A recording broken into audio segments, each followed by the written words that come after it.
We chose not to, but we talked to our religious leader. We talked among ourselves with our family. I did not have to deal with a regulation from government. At the end of the day, we decided to have that child. But that's because we had communication. That's because we took the time to discuss it. Thank you. The next question is for Mr. Jeandron. This is from students. We know that you signed a Don't Do Taxes pledge. However, would you be open to a tax for making higher education more affordable for students? As the State Assembly person, I will not support tax increases. As I said, tax increases are bad for this economy. This will hurt our economy and will further drive our budget deficits. What I support and how we can make this happen is by energizing business. If we energize business, we put more people to work, we're going to gain more taxes as people consume their products and all of the collateral come back to work. That's how we're going to increase our budget, and that's how we can pay for some of the concerns that that person had in the question. No taxes, let's generate business, let's put people to work, and through work, we will cover this budget deficit.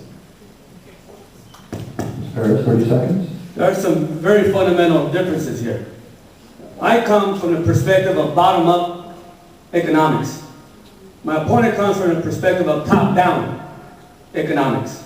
I think that it's important that we invest in our families, that we invest in education, that we invest in healthcare, that we invest in public safety. And I also think that when we talk about taxes, once again, taxes for whom? I'm not talking about taxes for the middle class or the working class. But there are corporations I mentioned before that are getting away with this, and they're not paying their fair share. Yes, 30 seconds. Okay, let me quickly explain this position here, is that I support the notion that we allow businesses to generate jobs. I do not support the notion that you take away money from business, give it to the government, and then give it out to people. What I want to do is get people to work. People want to work. People don't want to be dependent on government. Your scheme is keeping people locked in and dependent upon government. Mine is for people to be self-serving, to be able to go out and feel good about themselves by working. I feel the same way. Let's please hold any applause or comments, please. The next question is for Mr. Perez. Are you for or against charter schools, and why?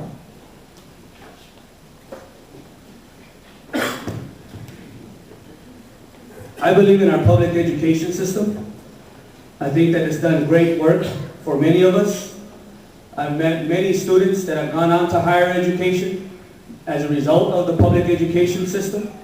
I think that if we were to begin to propose charter schools, we need to really ask the critical questions. Who's going to hold those charter schools accountable? Is there going to be a school board within those charter schools? How are the finances going to be understood, and who's going to keep track of those finances? Are teachers going to receive their fair pay? Are they going to receive their health care benefits? Are they going to receive what they need for their classrooms? And so I'm against charter schools because I have not heard from anyone that supports charter schools how to deal with those issues. 30 seconds. We actually agree. I don't support charter schools as well. I'm big on the public education. My biggest concern about charter schools is that it takes parental involvement out of public schools. A key for public schools is parent involvement. And for charter schools, often what happens is that they tie in and say that you must be a participant, you must participate in charter schools. And what we do is we take some of the more involved parents out and we separate them. And I don't like this separation. I want to keep us all together in the public school. We need to keep in mind that the very first teachers for our students are the parents. And it's important that the parents play an active role in the education of our children. That's first and foremost. I also think that we need to respect our teachers. Our teachers are underpaid. The They do a good job, they work hard, they provide what they can for our kids. They go on to 4 years of university, 2 more years for a credential. They should be respected. Thank you. Okay, the next question will go to Mr. Jeandron. A lot of smear campaigning has gone on for the last month in this race. What has been said by your opponent that has been a lie or you feel is meant to be misleading? First of all, I want to know what that Republican playbook is. I keep looking for it.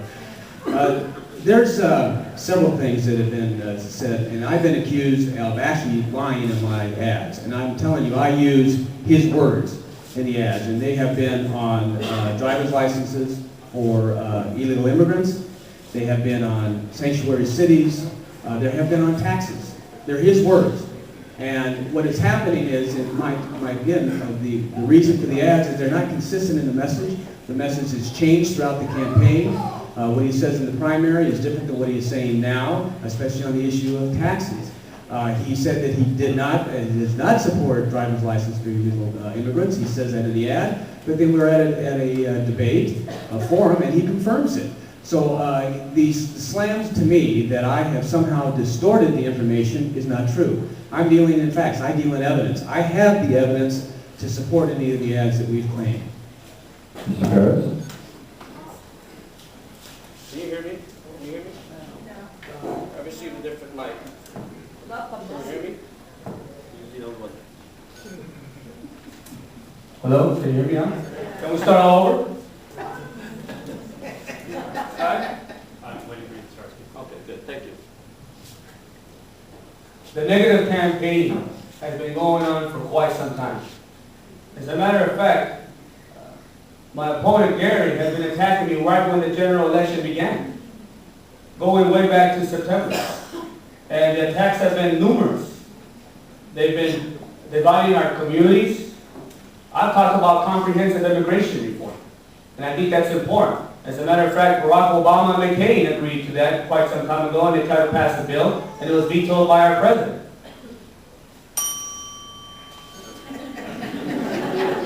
30 seconds.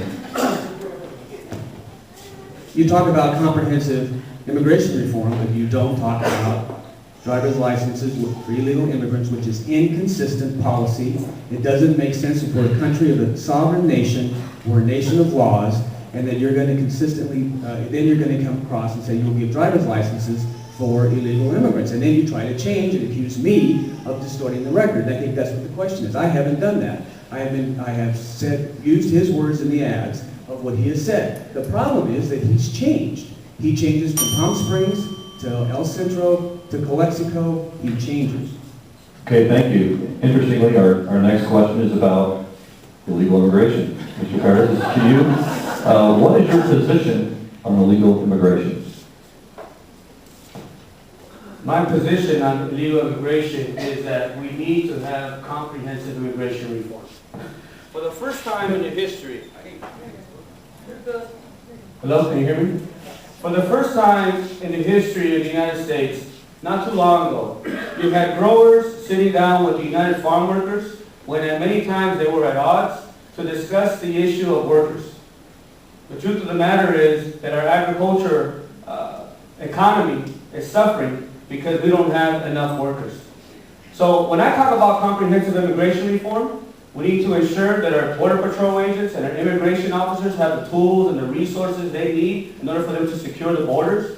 That's first and foremost. But I also think that there should be a safe pathway towards citizenship for folks that have been here for a period of years, that have paid their taxes, giving back to the economy, that have not gotten in trouble with the law. They should have some sort of safe pathway towards citizenship and should have a safe pathway towards a driver's license. That's the reason why I'm endorsed by the Border Patrol Union. The reason you're endorsed by the Border Patrol Union is strictly AFL-CIO. That is the only reason you're endorsed by the Border Patrol Union. The Border Patrol Union does not believe in sanctuary cities. That doesn't comprehend sanctuary cities. Sanctuary cities means that you will put political pressure. You support that. You have talked in a resolution in support of that. I have the tape where you have said